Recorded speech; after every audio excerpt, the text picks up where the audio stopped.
A Nami não é fria, nem interesseira e muito menos gananciosa, como muita gente insiste em repetir. A Nami, ela é uma melancólica colérica e isso muda completamente a forma de enxergar tudo que ela faz. Porque enquanto a melancólica sente tudo com muita intensidade e com uma profundidade absurda, acaba guardando, acumulando e revivendo as coisas, a colérica ela reage tentando assumir o controle do ambiente, impor limites e garantir que ela jamais vai ser colocada novamente naquela posição de vulnerabilidade de novo. Agora junta isso tudo à história dela. Uma criança que cresceu sendo forçada a trabalhar para o próprio inimigo, que carregava sozinha o peso de salvar uma vila inteira, e uma pessoa que aprendeu cedo que confiar em alguém pode custar tudo. Então não, a Nami não é fria. Ela só aprendeu a sobreviver sem depender de ninguém. E esse método funcionou. Funcionou por muito tempo, mas também acabou criando algo perigoso. Ela se tornou alguém que sabe se proteger de tudo, menos da própria solidão. Meu nome é Vanessa, esse aqui é o Temperamento Geek, e hoje nós vamos entender o método da Nami, o que fez ela sobreviver e o que quase impediu ela de viver. A Nami, ela não busca dinheiro por ganância, ela busca controle. E quando você entende isso, tudo muda. Eu lhe dei 20 mil réis pra pagar 3.300. Você tem que me voltar. 16.700! 17.700. 16.700! Porque o dinheiro pra ela nunca foi sobre luxo, sobre status, foi sobre segurança, foi sobre nunca mais estar à mercê de ninguém. Ela queria garantir que nenhuma situação fugisse das mãos dela. E quando o objetivo de alguém é controle emocional disfarçado de estabilidade, cada atitude deixa de parecer exagerada e começa a parecer necessária. E talvez o mais perigoso disso tudo seja que esse comportamento ele funciona, só que só no começo. No mundo de One Piece, todo mundo precisa ser forte.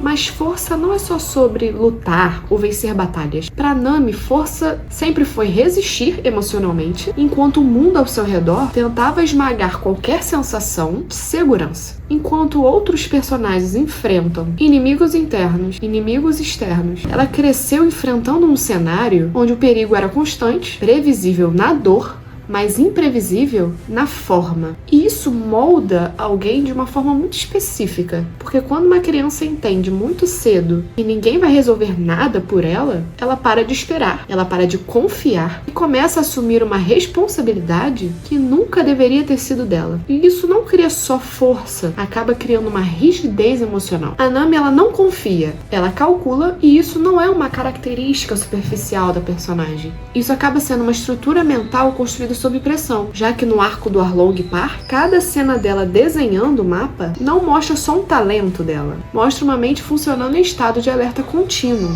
Ela sabe que ela não pode errar, ela sabe que qualquer falha pode gerar consequências reais, pesadas para outras pessoas, pessoas que ela se importa, inclusive. Então ela começa a tentar antecipar tudo. Ela tenta prever comportamentos, analisar o risco, medir possibilidades, reduzir incertezas ao máximo. Isso se torna uma sobrevivência psicológica. A melancólica dentro dela absorve tudo. Cada humilhação, cada medo, cada sensação de incompetência e de imponência. E essas emoções acabam ficando armazenadas. Não são processadas, não são liberadas. Elas são acumuladas dentro dela. E quanto mais isso cresce, mais a colérica dentro dela entra em ação. Esse temperamento dela acaba tentando evitar que tudo aquilo aconteça de novo. Então ela passa a controlar decisões, controlar o ambiente, controlar até pessoas quando possível, né?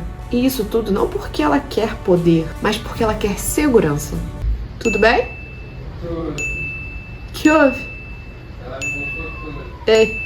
E é aí que nasce o método da Nami. Ela pensa assim: se ela controlar tudo, nada vai fugir do controle dela. Só que esse tipo de lógica tem uma falha invisível. Até porque ela parte do princípio de que tudo pode ser previsto. Só que a vida não funciona assim. E é exatamente aí que começa o problema real. O controle acaba dando uma sensação de estabilidade, só que não elimina o risco. E isso acaba colocando a Nami num ciclo constante, onde ela nunca pode relaxar por completo, até porque quanto mais ela controla, mais ela percebe que ainda existe variáveis fora do alcance dela. E isso acaba gerando mais necessidade de controle. É como se ela sempre sentisse que ela está um passo atrás de um desastre que ela acredita que ela precisa evitar a qualquer custo. Isso consome uma energia mental absurda, cria uma tensão interna, cria uma dificuldade de confiar. Até porque confiar significa abrir mão de controle. E abrir mão de controle para ela nunca foi uma coisa neutra. Sempre foi muito perigoso. Então, mesmo quando tudo parece estar bem, internamente ela continua em alerta, esperando o próximo problema aparecer. Ser autossuficiente parece força, mas no caso da Nami isso vem acompanhado de isolamento, porque ela não divide a responsabilidade, ela não compartilha o medo, ela não permite que alguém realmente entre no espaço emocional dela. E isso fica muito claro quando ela entra no bando do Luffy, porque mesmo ela estando presente ali fisicamente, convivendo, viajando junto, ela não está presente de verdade, ela tá só observando, analisando, mantendo uma certa distância emocional e sempre com um plano em paralelo, sempre preparada para sair. E a cena dela roubando o Going Merry não é uma traição impulsiva, é coerência com tudo que ela construiu até ali. Até porque ela nunca se permitiu depender, nem confiar, e muito menos pertencer completamente ao bando. Pertencer exige uma entrega, e entrega exige vulnerabilidade. E a vulnerabilidade para Nami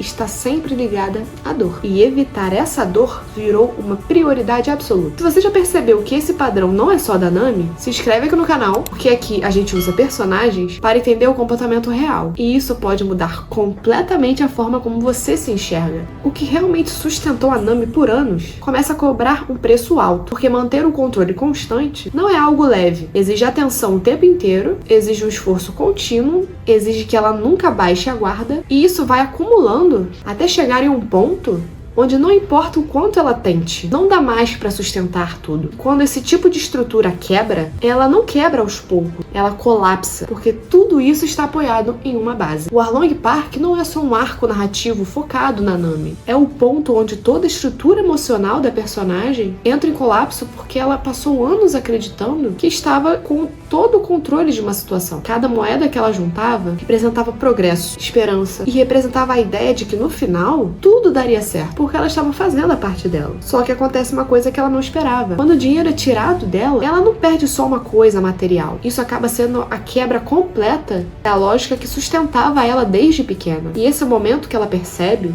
que não importa o quanto ela se esforçou, não importa o quanto ela tentou prever, o quanto ela tentou controlar, evitar o erro, isso tudo não foi suficiente. E isso destrói não só o plano dela, mas destrói a própria confiança que ela tinha no próprio método. E quando o método quebra, sobra só o que ela tentou esconder esse tempo todo. E aqui vemos o colapso emocional da personagem. A cena dela tentando arrancar a tatuagem a facadas não é só sobre dor física, é sobre rejeição da própria história. É sobre tentar apagar tudo que ela viveu, tudo que ela suportou, tudo que ela carregou sozinha. É um momento em que a melancólica dentro dela não consegue mais segurar tudo que foi acumulado. E aquilo começa a transbordar de vez. Não existe mais controle, não existe mais estratégia. Só existe uma dor acumulada vindo à tona. E é exatamente esse ponto que acontece a maior virada da personagem. Quando ela pede ajuda pro Luffy, ela olha pra ele e diz: "Me ajuda". E essa frase não é algo simples. É uma quebra completa do padrão que a Nami vinha estabelecendo há anos. A Nami pedir ajuda significa perder controle completo da situação. Significa que ela tem que confiar em alguém mesmo sem garantia nenhuma. Significa aceitar que ela não tem que fazer tudo sozinha. E isso vai contra tudo que ela construiu até ali. Só que o mais importante é que isso não enfraquece ela.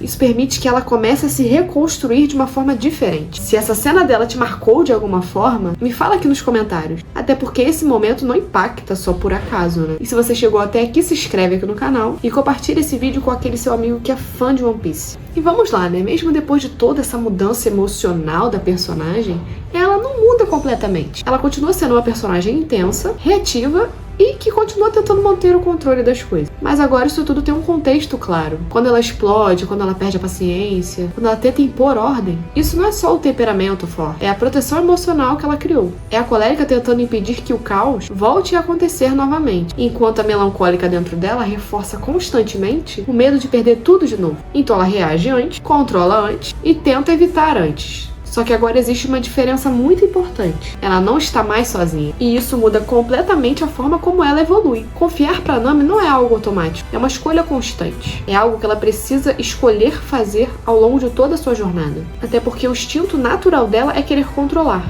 É tentar prever. É evitar depender. Mas aos poucos ela vai permitindo pequenas quebras nesse padrão. Pequenas aberturas. Pequenos momentos onde ela não precisa segurar tudo sozinha. E isso é muito mais difícil do que simplesmente ser independente, porque isso exige que ela enfrente o próprio medo. Se você se identificou com toda essa história da Nami, comenta aqui pra mim. Eu me identifiquei. E compartilha um pouquinho da sua história, se você quiser. E manda o link desse vídeo pra aquele seu amigo que é fã da Nami e também do universo de One Piece. No fundo, tudo da Nami gira em torno de perder. Perder pessoas, perder o controle, perder a segurança. E isso muda completamente tudo. E talvez seja por isso que muitas pessoas, inclusive eu, se conectam muito com ela. A Nami, ela não deixou de ser forte. Ela só aprendeu que não precisa fazer tudo sozinha. E talvez o próximo passo não seja ter mais controle, seja confiar um pouco mais. Seja permitir que alguém caminhe junto de você sem precisar prever o tempo todo o que essa pessoa vai fazer. Até porque, no fim das contas, isso não mostra uma fraqueza. É sobre uma evolução emocional. Então, se esse vídeo te fez enxergar muito melhor a Nami, ou até você mesmo, dá um pulo no vídeo do Zoro aqui do canal, tá aparecendo aqui no cardzinho. Se inscreve aqui no canal,